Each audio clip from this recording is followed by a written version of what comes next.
En el campo de la educación teológica, en el mundo de habla hispana, estamos pasando por cambios muy profundos. Desde el punto de vista positivo, hoy existen más escuelas teológicas que nunca antes en América Latina y en comunidades hispanas dentro de los Estados Unidos. Existen distintos tipos de instituciones educativas, tales como institutos, colegios teológicos y seminarios, tanto acreditados como no acreditados. Del mismo modo, hoy contamos con más recursos biográficos y recursos audiovisuales que nunca antes, muchos de ellos producidos originalmente en español. Aquí vamos a explorar varias de las causas de la crisis en la educación teológica tradicional. En particular, hay tres causas principales: el racismo que existe en el sistema colonial, la dictadura de la pirámide educativa y la falta de creatividad en los programas. Quédese con nosotros que vamos a tener una conversación muy interesante. Teotecnología.com presenta Teobytes. Saludos y bendiciones, por aquí le habla Jesús Rodríguez Cortés y le doy la bienvenida a este foro en conjunto de Teobytes, Prediquemos el podcast, y tenemos con nosotros el profesor de homilética del Seminario Evangélico de Puerto Rico, que también nos está acompañando para traer un insumo en esta temática de la crisis en los seminarios teológicos en América Latina. Tenemos, pues como les dije, a José Rafael Morales, pastor de la Iglesia Cristiana Discípulos de Cristo en Puerto Rico, quien también es profesor, como mencioné anteriormente, en el Seminario Evangélico de Puerto Rico, recién inaugurado.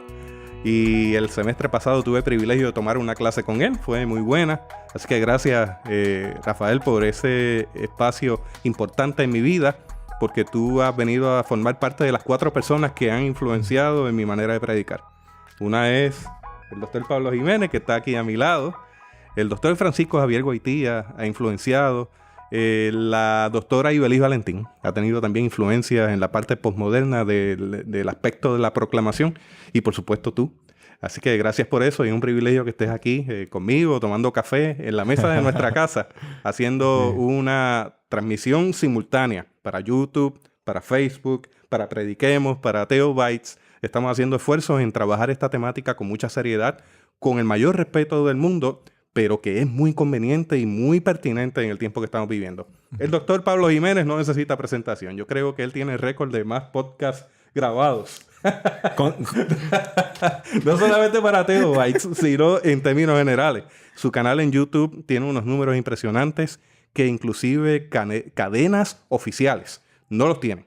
Y él tiene unos números para la gloria del Señor dentro de su canal en YouTube. En su podcast, que es Prediquemos, que se lo voy a recomendar que lo escuchen. También les recomiendo que escuche Teobytes. Esto es parte de un esfuerzo de tratar temas diversos como parte de nuestra agenda. No tan calendarizado como acostumbramos, pero sí con una calidad y con una sustancia en los temas que queremos tratar. Así que sin más preámbulo, pues vamos al tema. Pablo, tú nos mencionas en este escrito sobre la crisis en la educación teológica. Cuéntanos un poco sobre eso y debes enviar un saludo, que hace tiempo que no te escuchamos. Es mi placer estar con todos ustedes y con todas ustedes. Damos gracias al Señor por esta hermosa oportunidad que me da de estar aquí con mi hermano en Cristo, don Jesús Rodríguez Cortés, a quien yo admiro muchísimo y cuyo nombre recomiendo donde quiera que voy.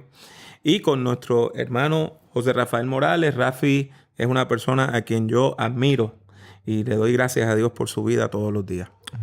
Pues miren bien, nosotros no podemos negar que a pesar del auge que hay en la educación teológica, que hoy hay más escuelas y más libros que nunca antes en América Latina, los modelos tradicionales están en crisis.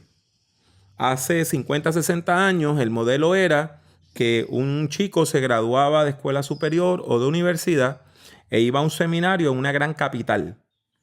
Ya fuera el Seminario Bíblico en San José, el Seminario Unido en México, o el Seminario Teológico Presbiteriano en México, y CEDET, el Instituto Superior de Educación, el Instituto Superior Evangélico de Educación Teológica en Buenos Aires, el Seminario Evangélico de Puerto Rico, y la persona recién graduada accedía, tomaba un grado avanzado y después de eso dedicaba más de 30 años al ministerio.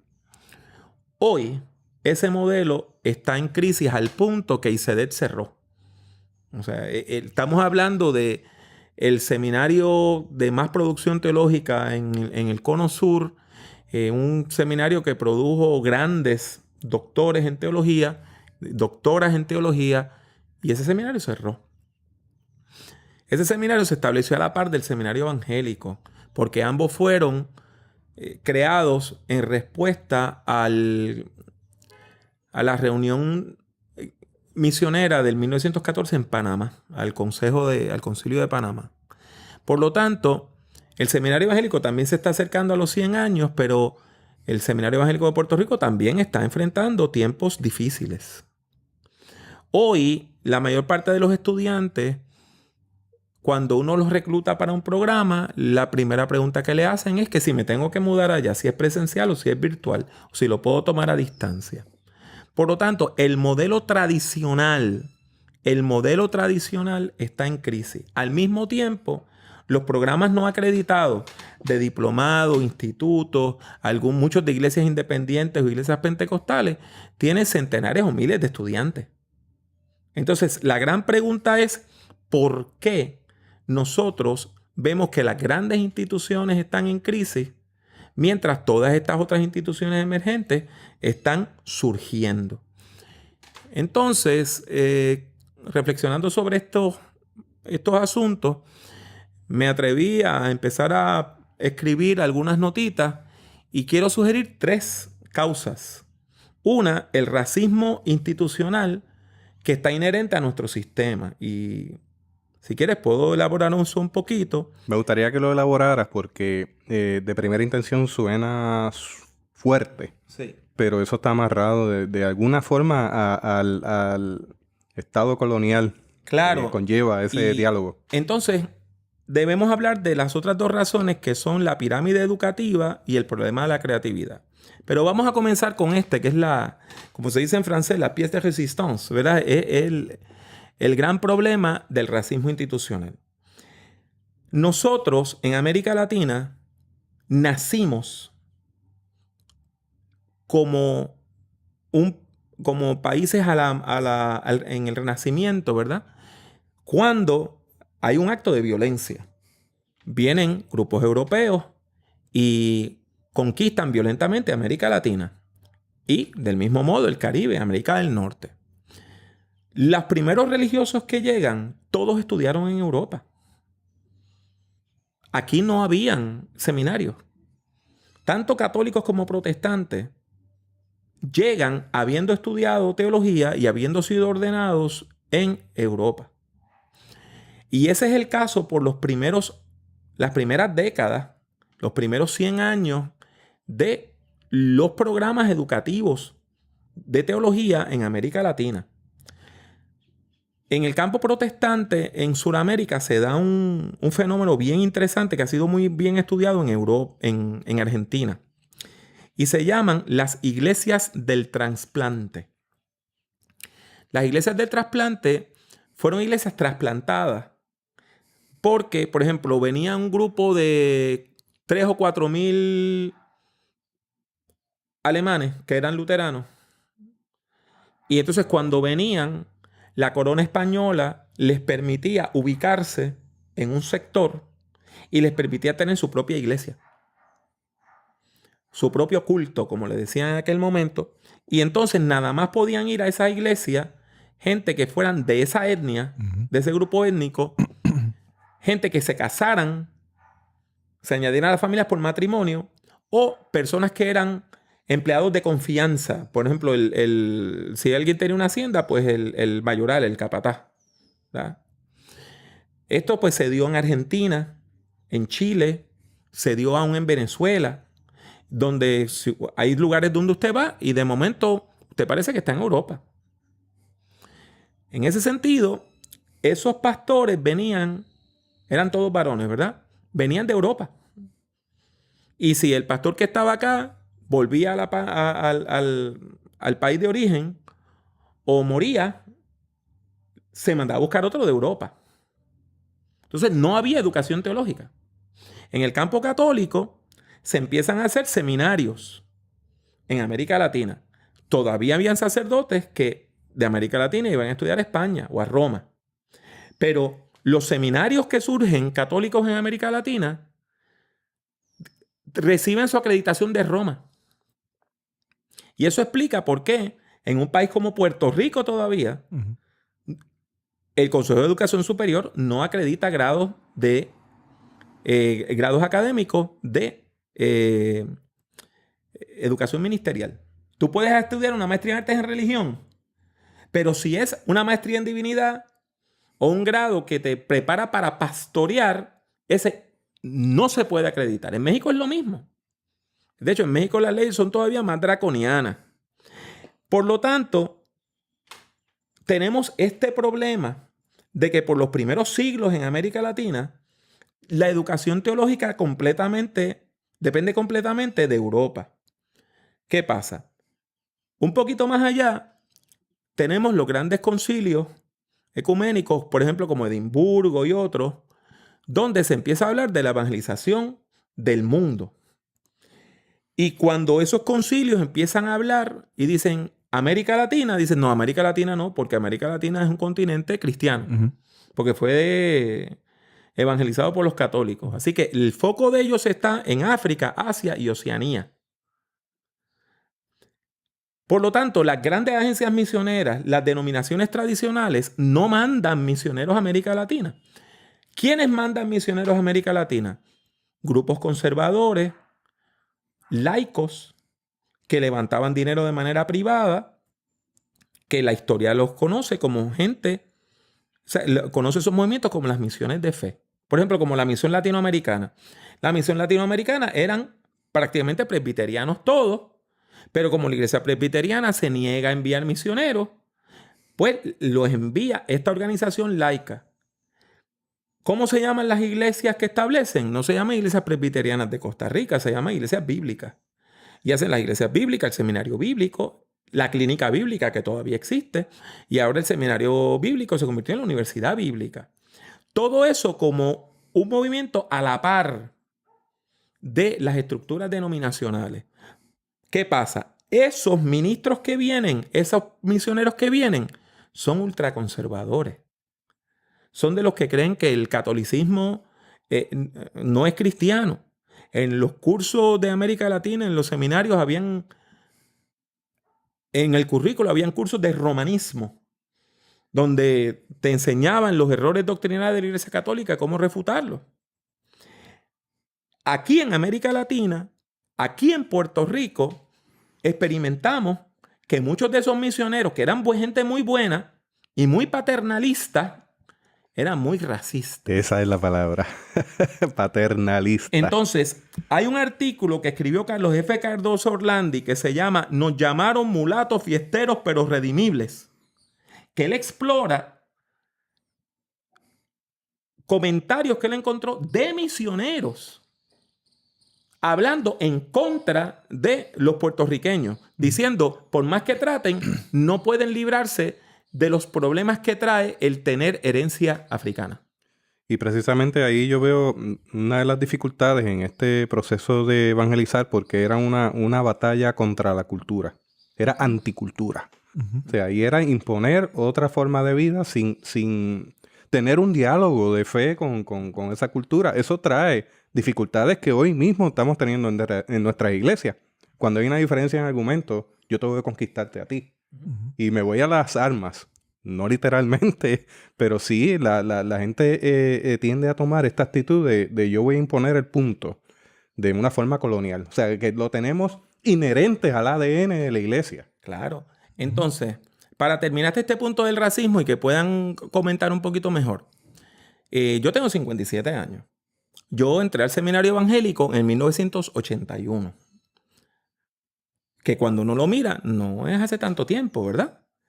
En aquel momento el seminario tenía 6 profesores de planta. 2 eran misioneros estadounidenses que hablaban español. O sea, la tercera parte de la facultad eran estadounidenses. La mayor parte de los libros en muchas disciplinas eran en inglés porque no existían traducciones. Y te estoy hablando de 40 años atrás. cuando vamos a América Latina, en América Latina todavía existen programas donde van personas a hablar en inglés, enseñando por medio de traductores. Todavía. Aún tenemos programas donde personas anglo que hablan un poquito de español hablan con mucha dificultad el idioma, grabando videos educativos y dando conferencias, porque la idea es que todavía no tenemos en América Latina personas que puedan dar esos cursos. Y aún con el auge de los libros que tenemos, hay mucha gente que todavía están dependiendo de materiales traducidos. A esto me refiero. Nosotros seguimos con problemas. En muchos países todavía se depende en gran medida de instituciones benéficas europeas y británicas, estadounidenses, que den el dinero suficiente para que las instituciones de educación teológica mantengan sus puertas abiertas. O sea que el sistema mismo, en términos generales, tiene un racismo inherente. O sea, está dentro del mismo sistema este racismo. Y nosotros necesitamos liberarnos de eso. Nosotros necesitamos entender que en América Latina necesitamos levantar personas latinoamericanas, hispanoamericanas, hombres y mujeres que puedan dar clases de manera contextual, que puedan escribir materiales educativos de manera contextual. Y nosotros tenemos los recursos, nosotros tenemos la inteligencia para entonces romper esa dependencia que históricamente por 500 años hemos tenido del llamado primer mundo, que ya no es ni siquiera un mundo cristiano. Cuando usted va a Europa, cuando usted va a Canadá, la cantidad de personas que van a la iglesia es mínima. Aún en los Estados Unidos, el auge de la iglesia en Estados Unidos es básicamente de los grupos étnicos raciales. En América Latina hay una efervescencia evangélica que Europa no está teniendo en este momento. Pues eso nos debe llevar a una efervescencia en la educación teológica también. Rafi, yo sé que estás deseoso de reaccionar. Adelante. Seguro.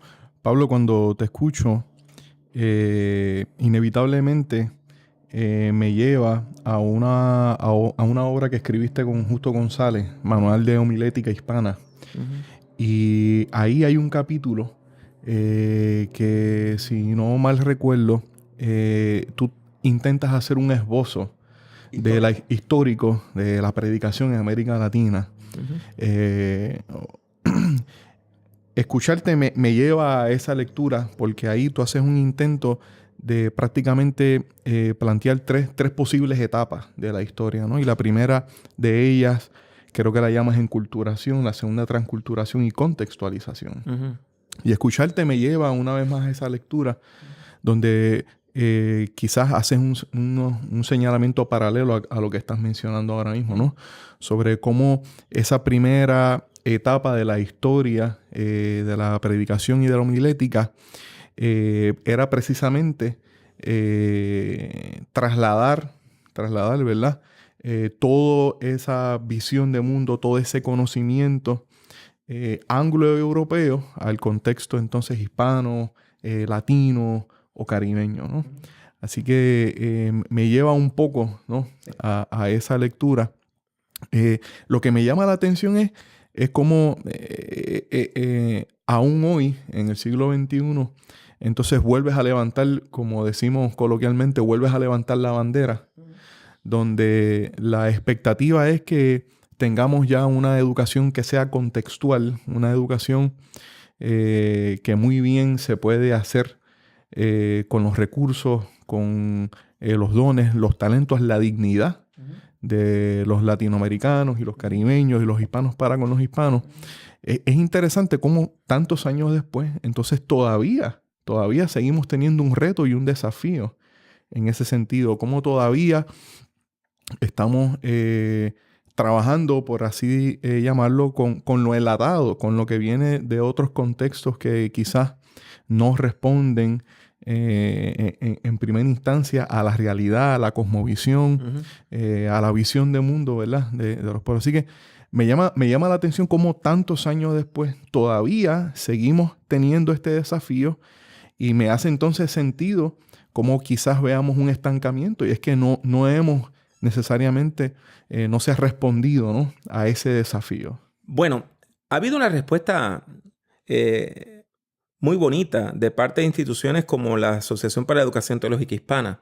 Cuando la asociación comenzó hace cerca de 27 años, uno de los sueños que teníamos era la publicación de libros. Hoy hay más de 80 libros que se han publicado.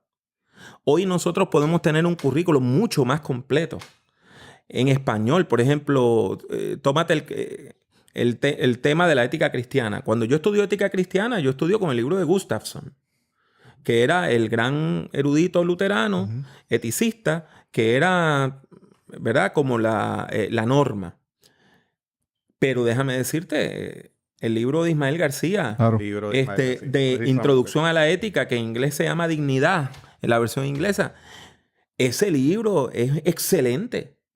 Y yo aprendí más de ética cristiana leyendo ese libro cuando lo usé para un curso del instituto, que en mi clase de ética cristiana, donde yo estaba batallando con materiales todos en inglés.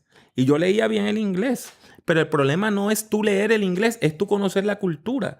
Porque él está hablando de una iglesia anglo que yo no conocía. Porque yo no me mudo a Estados Unidos hasta después que termino mi maestría en divinidad.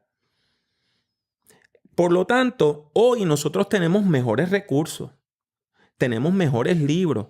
Sin embargo, hay escuelas completas, programas completos de bachillerato, aún de maestría en América Latina, donde el protagonismo es del anglo, del misionero.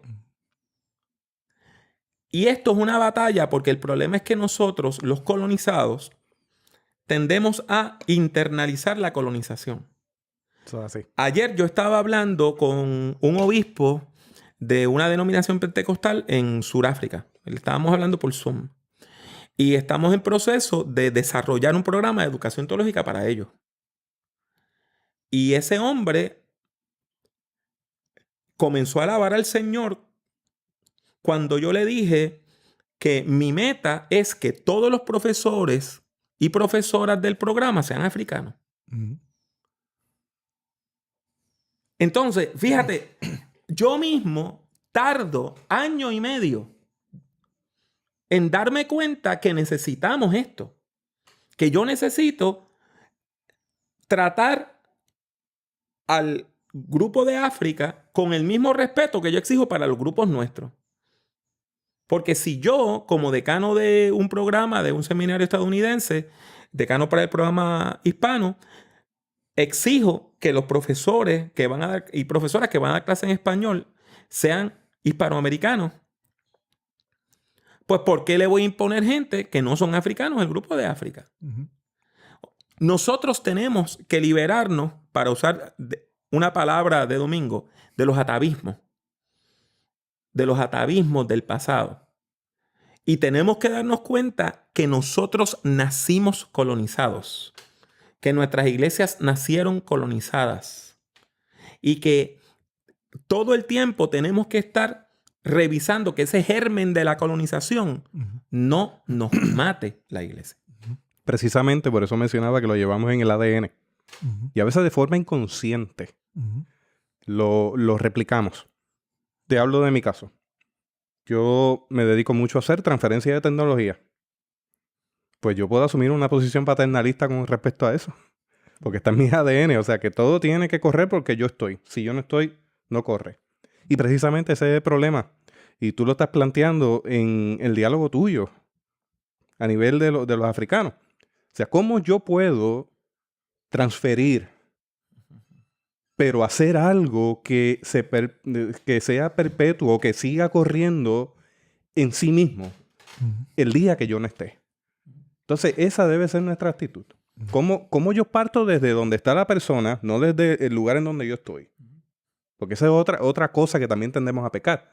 Que la gente tiene que partir de donde yo estoy. O sea, yo llevo cuántas experiencias en el cuerpo que esa persona posiblemente no la tiene. Porque no es su realidad o porque no ha sido su vivencia. Entonces yo pretendo que la persona llegue a mí para que parta a partir de donde yo estoy hacia adelante.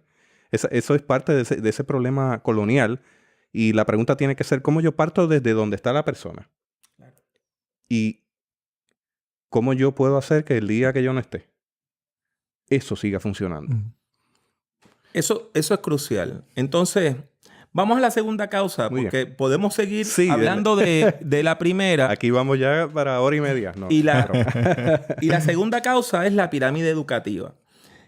Si tú notas, nosotros tendemos a pensar, nos han enseñado a pensar que si tú dominas disciplinas abstractas, particularmente ciencias, matemáticas y hasta cierto punto los idiomas, eres más inteligente que el resto de la gente. O sea, nosotros, a pesar de que hemos estudiado con Garner que hay inteligencias múltiples, seguimos pensando que verdaderamente inteligente es la persona que tiene inteligencia verbal lingüística.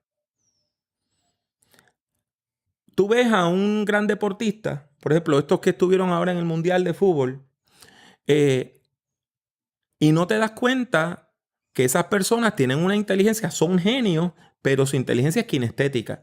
Ellos son genios moviéndose. Uh-huh. Y tú puedes ver un concierto y puedes ver una persona que es genial en la música, porque su inteligencia es musical. Por lo tanto, nosotros, del mismo modo que en el sistema escolar hay una pirámide educativa, en el sistema de educación teológica hay una pirámide educativa. ¿Qué es lo que está al tope? Lenguajes bíblicos, teología bíblica y teología sistemática. Verdaderamente inteligente es la persona que puede escribir una monografía sobre la influencia de Kierkegaard en la teología europea y la respuesta de Barth a Kierkegaard. Entonces, el que escribe eso es verdaderamente inteligente. Los seminarios entonces se esfuerzan, los seminarios establecidos siempre se han esforzado en tener profesores de planta a tiempo completo, como decimos acá en Puerto Rico, en las áreas de Biblia y teología sistemática. Necesitamos gente que esté tiempo completo. Las áreas prácticas se subcontratan a personas muchas veces muy hábiles, otras veces no tan hábiles, que están pastoreando iglesias, porque eso se ve como algo que no es una prioridad. ¿Qué pasa? Tú terminas tomando consejo pastoral, terminas tomando predicación, educación, administración, todas esas áreas prácticas que es donde vas a pasar la mayor parte de tu tiempo como pastor o pastora con personas que están dando clases a tiempo parcial. ¿Qué te está diciendo el sistema? Te está diciendo, esto no es importante. Lo importante es estas áreas para las cuales yo tengo profesores y profesoras a tiempo completo. En mi caso, yo tomé 90 créditos en el seminario. Yo creo que no ha cambiado mucho. De esos 90 créditos, han bajado 7 si acaso.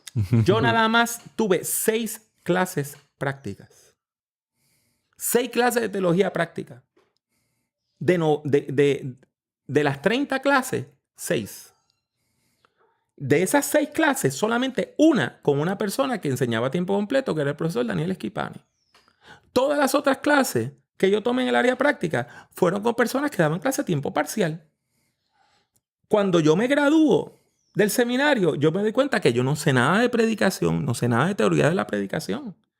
Ahí es que yo me enamoro de la predicación, porque de la vergüenza que yo tenía, literalmente yo recuerdo haber visto que llegó la carta con mis notas del semestre. Yo tenía una A en homilética y yo me dije, ¿a ti no te da vergüenza que tú no sabes nada de teoría homilética y tienes una A en el curso? Y en cuestión de unos meses me leí 10 libros de homilética y me enamoré de la disciplina. Pero el seminario no me preparó y la mayor parte de los seminarios no lo hacen. La mayor parte de las escuelas teológicas recalcan las disciplinas abstractas y las disciplinas prácticas, que es lo que va a permitir que la iglesia sobreviva. Esas que las dé cualquier persona a tiempo completo, Porque el currículo te está diciendo, eso no es importante. Rafi, apunta. Rafi, te ha tocado el reto de seguir manteniendo la bola en movimiento. Es importante ese detalle. Volvemos y enfatizamos. Lo estamos haciendo de forma autocrítica. Esto no es un discurso en contra de nadie, ni de alguna institución. Sencillamente yo creo que debemos mirar fuera de la caja y objetivamente hacia dónde vamos. Porque me atrevo a decir que de aquí al 2030 se van a seguir comprometiendo los institutos y las diferentes entidades teológicas que dan clases si seguimos en este paso. Hay que establecer un cambio de paso, un cambio de dirección y unos focos en los años futuros si queremos sobrevivir de aquí al 2030. Pablo, se me ocurre preguntarte al inicio, hablaste quizás, hiciste un contraste, ¿no? De dónde están quizás las instituciones formales y dónde están quizás las instituciones educativas emergentes. Y cuando hablaste sobre quizás las emergentes, hablaste, si no me equivoco, ¿verdad? De que había una especie de florecimiento en esos espacios. ¿A qué se puede atribuir quizás que haya florecimiento en esos espacios? Ahora pregunto yo, ¿es porque quizás están en el otro lado del péndulo, dando quizás un mayor énfasis en el asunto práctico? O el asunto entonces debe ser en que haya o exista una mayor integración entre esos aspectos teóricos y prácticos. En gran parte, el crecimiento de estos institutos y de los programas como el mío, yo dirijo un programa donde prácticamente todos nuestros estudiantes, todas nuestras estudiantes están pastoreando o son ya líderes de iglesia. Lo que pasa es que como nos enseñó la teología latinoamericana, la teología es un acto segundo. Lo primero es tú tener una experiencia de Dios, adorar, y después que tú eres parte de esa experiencia, entonces es que tú empiezas a cuestionarte la fe. Y la teología viene como un acto segundo. Lo primero es la acción y después la reflexión. Y esa reflexión te lleva a una nueva acción. Y esa nueva reflexión te lleva a una nueva reflexión y continuamos en esta dinámica de acción-reflexión. El sistema tradicional tomaba personas que no eran practicantes, sino que eran estudiantes y decía, vamos a tomar esa persona, la educamos y la llevamos a que vaya a la práctica. Lo que está ocurriendo en esos programas alternativos, en esos programas como el que yo estoy dirigiendo para el seminario Gordon Conwell, es que las denominaciones están tomando líderes y los ponen en posiciones de liderazgo. Como parte de equipos pastorales, a veces como pastores de iglesias nuevas, a veces como pastores y pastoras en propiedad. Y esas personas se dan cuenta que necesitan más herramientas. Y entonces ahí es que surge el instituto. Yo quiero el instituto porque me nombraron pastor, me nombraron pastora, llevo 1 año y medio predicando y encuentro que si no recibo más herramientas, no voy a poder tener una carrera como predicador o predicadora. ¿Qué pasa? En el caso de nosotros, lo que la persona estudia esta semana, el domingo lo está usando en la iglesia. No es que está esperando dentro de 3 años cuando yo me gradúe y una iglesia me llame. Es que es inmediato el impacto. Es inmediato el impacto. Y entonces tú notas la gran diferencia. Cuando una persona estudia y ya está pastoreando, eso que está estudiando tiene un contexto inmediato, tiene un uso inmediato en la iglesia local. Cuando es un líder de la iglesia, tiene un uso inmediato en la iglesia local. Ahora, cuando tú estás estudiando para que en 3 o 4 años entrar en el proceso denominacional y ponerte disponible para ver si una iglesia te llama, eso no tiene la misma urgencia. Ahora, esto apunta a otro problema. Nuestras escuelas, ¿son escuelas de teología o escuelas de preparación ministerial? Entonces, ahí hay un desfase. O sea, ahí hay un problema. Hay personas que dicen, no, aquí lo que vamos a hacer es estudiar teología en términos abstractos más puros, porque, de nuevo, por la cuestión de la pirámide educativa, lo abstracto es puro. Y no le vamos a prestar tanta atención a al trabajo pastoral. Sin embargo, la gente que está pastoreando lo que quiere son herramientas que puedan usar ya, que puedan utilizar ahora. Entonces, yo di un curso en las Bahamas hace poco. Di el curso en marzo. En mayo, uno de los estudiantes que tomó la clase se desgraduó. Y yo le pregunto, Scott, ¿cómo te fue después de la clase? Y me dice, pastor, esa clase fue una gran bendición porque mi iglesia no tenía una declaración de misión, no tenía una declaración de visión. Nosotros, habían varias cosas que no habíamos hecho. Como parte del curso se le dio un cuestionario. Él llena el cuestionario, se dio cuenta de una serie de deficiencias. 3 semanas después de de terminar el curso, hizo un evento, una feria de salud en un barrio marginal de Nassau.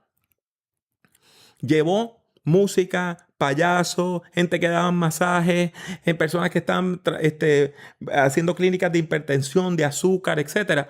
Y me dice, se convirtió tanta gente, llegó tanta gente nueva a la iglesia que acabaron de comenzar una clase de nuevos creyentes.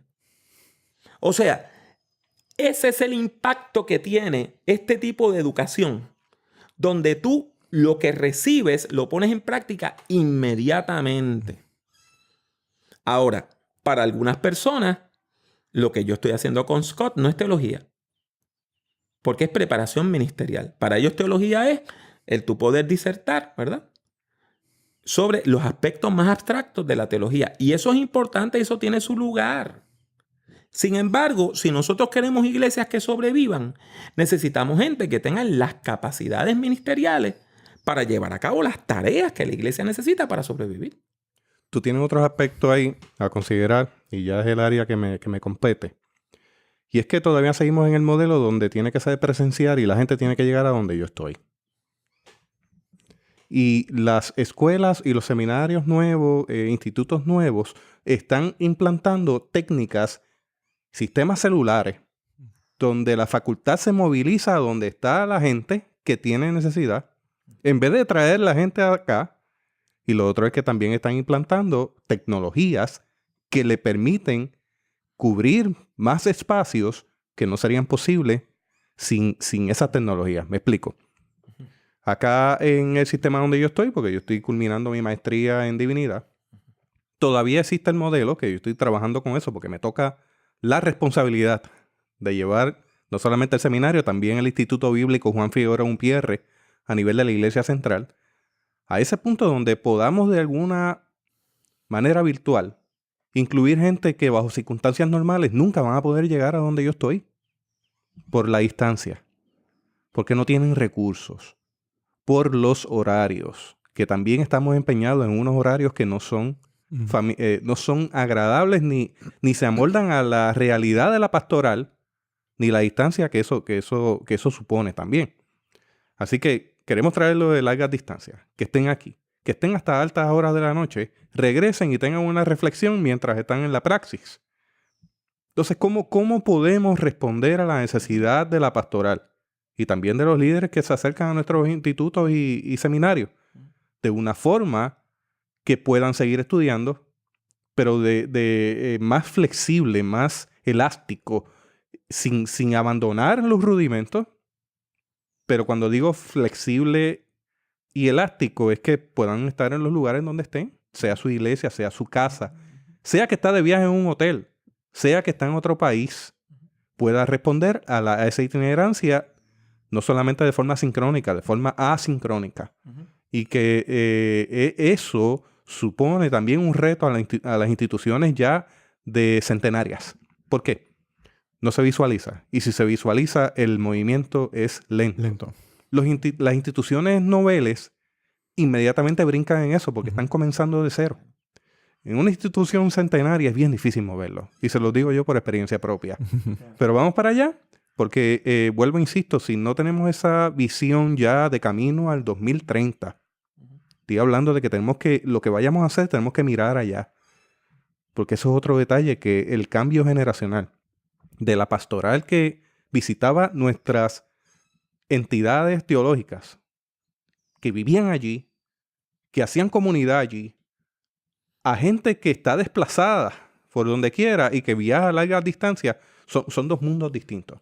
Y queremos responder con el mundo antiguo a las exigencias postmodernas. Eso es un reto verdadero a nuestro instituto. Así que, Pablo. Y déjame añadir algo a nivel de autocrítica. Porque no quiero hablar de la experiencia de más nadie. Las dos cosas más importantes que yo he hecho en mi vida, de mayor impacto en mi vida ministerial, yo no las aprendí en el seminario. Las aprendí en la práctica. Uno fue cómo incorporar una institución religiosa sin fines de lucro. Yo fui el que incorporó como director ejecutivo la Asociación para la Educación Teológica Hispana, que ahora dirige el Centro Justo González y está ubicada en el seminario de Asbury, que ha publicado más de 80 libros. A mí nunca me hablaron en mi clase de administración eclesiástica de instituciones sin fines de lucro, ni de incorporación, ni de instituciones para eclesiásticas, nada. Sencillamente a mí me nombran director ejecutivo y me dicen, Pablo, esto hay que incorporarlo. Y yo no sabía nada de eso. A mí el seminario no me preparó para eso. Yo he escrito varios libros. Ahora, el impacto más grande de lo que yo he escrito no han sido los libros, han sido las lecciones de escuela bíblica. Yo he publicado cerca de 2,000 lecciones de escuela bíblica en estos años. ¿Qué pasa? Yo nunca tomé una clase sobre cómo escribir lecciones de escuela bíblica. ¿Por qué el seminario? Y cuando digo el seminario no me refiero al Seminario Evangélico de Puerto Rico, sino cualquier seminario donde vayas. No tiene un curso sobre cómo preparar el currículo. Si en todas nuestras iglesias necesitamos currículo. O sea, el sistema está predicado en que tú vas a una clase de Biblia.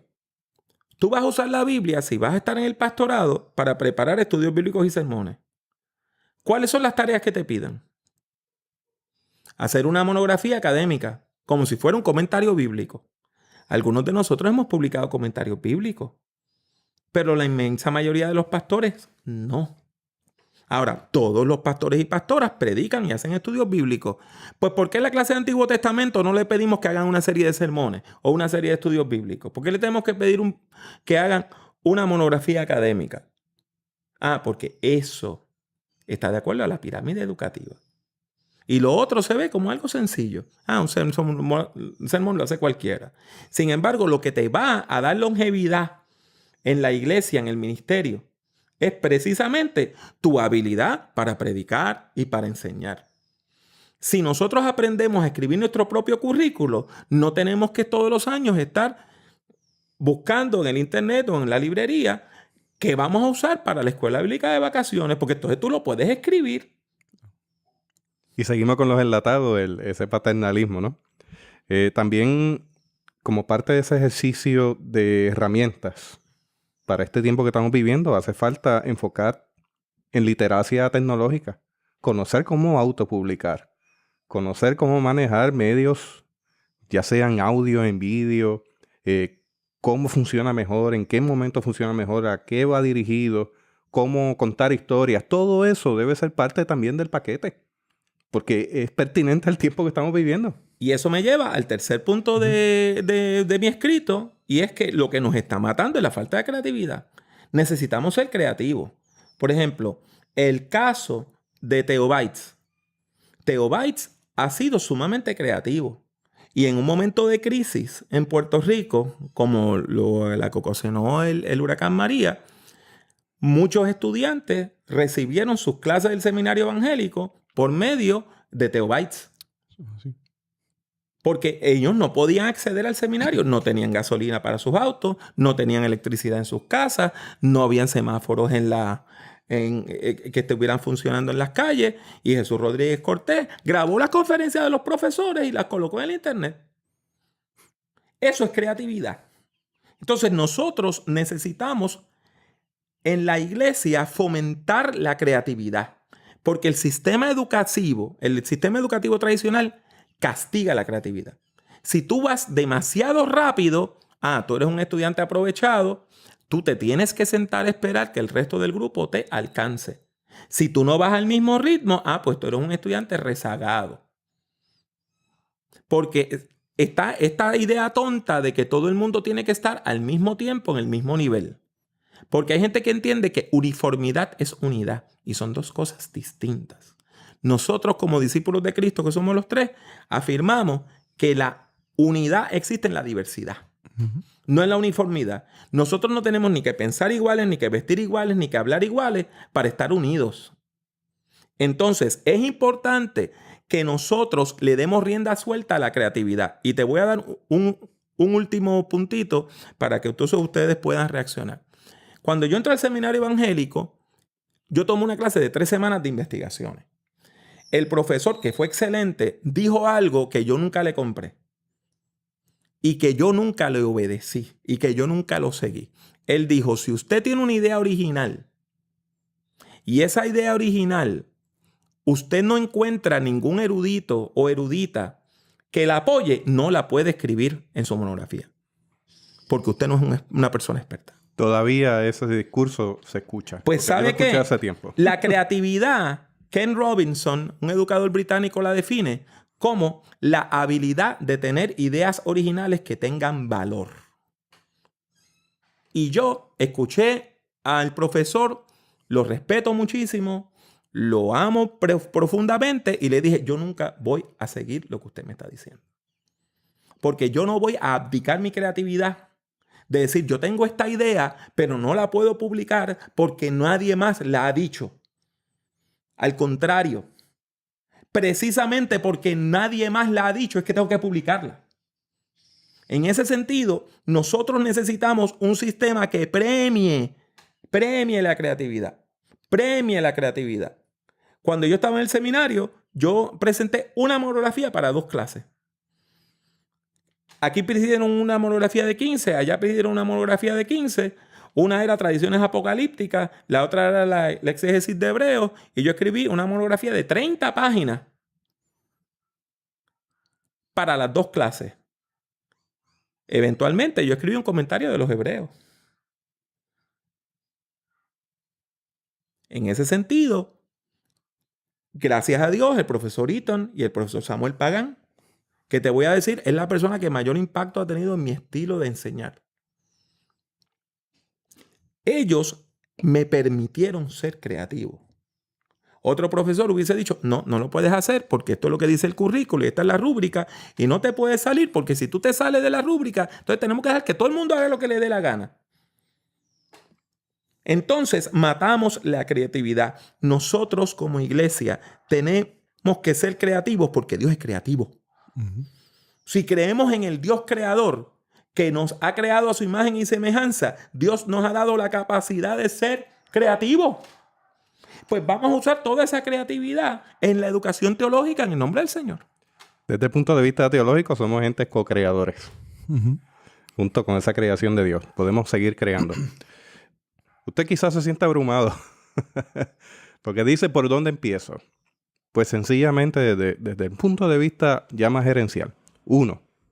No puede agarrar todas las cosas que quiere hacer a la vez. Identifique un proyecto. 1. De cosas que cambiaría. Mira, a veces uno piensa, esta regla yo la eliminaría porque esto nos está impidiendo crecer. Y hay reglas que están ahí porque son morales, son éticas, pero hay reglas que están ahí porque han venido como parte de ese proceso colonial.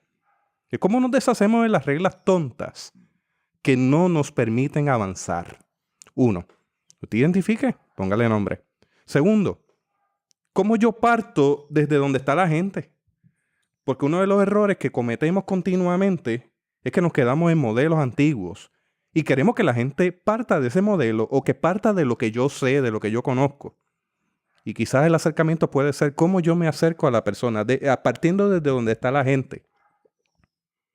En este tiempo posmoderno hemos hecho ese ejercicio de ver en las generaciones emergentes, en ver en la necesidad de la pastoral, en ver en la necesidad de la iglesia, ¿dónde están? Para partir de ahí y decir, a partir de aquí podemos desarrollar esto con creatividad. Y lo tercero, ¿cómo lo hacemos simple? No simplista, ¿Cómo lo hacemos simple? Porque nos complicamos la vida con tantas reglas, tanta estructura y tantas cosas. Y eso es lo que nos lleva en ventaja. En ocasiones, gente que entró con una mente fresca, con un acercamiento fresco y que tienen unos éxitos. Que son efímeros, que son perpetuos, eso no lo sabemos ahora, pero ciertamente los acercamientos de algunas instituciones han rendido fruto. Yo creo que hay que mirarlo. Fuera de eso, no es conclusión, sino es un comentario que yo traigo al cárcel. Así que, Rafi, paso a donde ti y paso a donde Pablo para el cierre. Yo siempre le doy la bienvenida a cualquier llamado a revisarnos, a mirarnos, a continuamente estar analizando, ¿verdad? Nuestra gestión. Y en ese sentido, le doy la bienvenida a esta reflexión que Pablo nos trae, a mirar estas 3 propuestas, ¿no?, que Pablo nos trae. Y ese último aspecto sobre la creatividad a mí me parece que es muy importante, ¿no? Que es muy importante. Y yo creo que esa misma creatividad es la que nos puede dar esa fuerza que necesitamos para revisar los 2 puntos anteriores, ¿no? Así que nosotros estamos aquí, nosotros amamos los procesos de formación, amamos la educación teológica y yo creo que esta invitación que Pablo nos hace pues siempre es importante, a revisarnos y a analizar y a estudiar dónde estamos. Pues les dejo con 3 ideas. Primero, hay que superar los atavismos del pasado colonial. Nosotros tenemos que liberarnos de ese colonialismo inherente que tiene la iglesia, tanto católica como protestante, en América Latina. Y eso implica que tenemos la responsabilidad de levantar facultades, cuerpos docentes que respondan a las realidades hispanoamericanas, latinas en Estados Unidos, hispanoamericanas, latinoamericanas, caribeñas. Y eso también implica que nosotros tenemos que levantar los fondos. Cada vez que hablamos de nuestro programa, la primera pregunta es, ¿me tengo que mudar allá o lo puedo hacer a la distancia? Y la segunda pregunta es, ¿qué beca hay? Porque seguimos dependiendo, ¿verdad?, de esa mentalidad que nos enseñaron los paternalistas, que tú vas a estudiar porque yo te voy a dar una beca. Tú vas a estudiar porque yo te voy a dar los recursos. Pues nosotros tenemos que buscar nuestros propios recursos y levantar nuestros propios recursos en el nombre del Señor. Y utilizar los recursos que nos quieran dar otra persona para levantar recursos nuestros. Así que, primero, tenemos que superar esa herencia colonial. Segundo, la pirámide educativa hay que subvertirla. La teología práctica tiene que estar al frente. En la maestría nueva que tenemos en Gordon Conwell, 10 de los 20 cursos son prácticos. 10 de los 20 cursos son prácticos. ¿Por qué? Porque usted en la pastoral va a trabajar en la práctica. Ahora, eso no quiere decir que no hay teoría. No, es que es un proceso de acción y reflexión. Acción y reflexión. Pero no vamos a darle 10 cursos teóricos por cada curso práctico. Porque usted en la iglesia local va a estar trabajando en la práctica. Y finalmente, hay que fomentar la creatividad. Y déjeme decirle algo con mucho amor. Eso quiere decir que en muchos proyectos vamos a fracasar. Porque cuando usted se aventura a hacer algo nuevo, corre el riesgo de fracasar. Pero ¿qué pasa? Algunos de esos proyectos van a fracasar, pero otros van a ser muy exitosos. Así que, hermanos, hermanas, hay que soñar sueños de Dios. Y esos sueños, convertirlos en proyectos en el nombre de nuestro Señor Jesucristo. ¿Dónde está su institución ubicada de aquí al 2030? Hay que soñarlo. Y también hay que trabajarlo. Así que le invitamos en este proceso de reflexión, que es autocrítica, autorreflexión, y también le invitamos a usted a formar parte de esta mesa de café. Nos hemos disfrutado un buen café hoy. Eso es así. Ya mismo llega más a la mesa. Piénselo. Véalo como un reto, como un desafío para usted, para su institución, para su iglesia, Y yo creo que de aquí, de esta conversación y de lo que usted reflexione, puede surgir algo bueno. En el nombre del Señor lo decimos, lo declaramos y esperamos que el Espíritu Santo pues, nos inspire para ello, para hacer y para soñar todo lo que queremos de aquí al tiempo que nos queda. El 2030 está ahí al lado. Piénsalo. Rafi. Una vez más, ¿verdad? Yo quiero agradecerle, Jesús, la invitación que me has hecho para acompañarles en esta mesa. El gozo y la alegría es mutuo. Pablo, una alegría también verte una vez más y estar aquí a tu lado, interactuar un poco. Y yo creo que yo insisto un poco en eso, ¿no? Yo sigo apostando a la educación y a la formación de nuestra gente y de nuestro pueblo. Yo creo que todos y todas tenemos grandes desafíos. Y yo creo que necesitamos entonces capacitarnos. Yo sigo apostando a esa formación, a ese crecimiento, a esa apertura del conocimiento. Pero me parece que es importante hacer esto sin dejar atrás esos elementos, ¿no? Prácticos y que son del día a día de cada uno de nosotros y de nosotras. Así que adelante en el Señor y seguiremos siempre para la gloria de su nombre.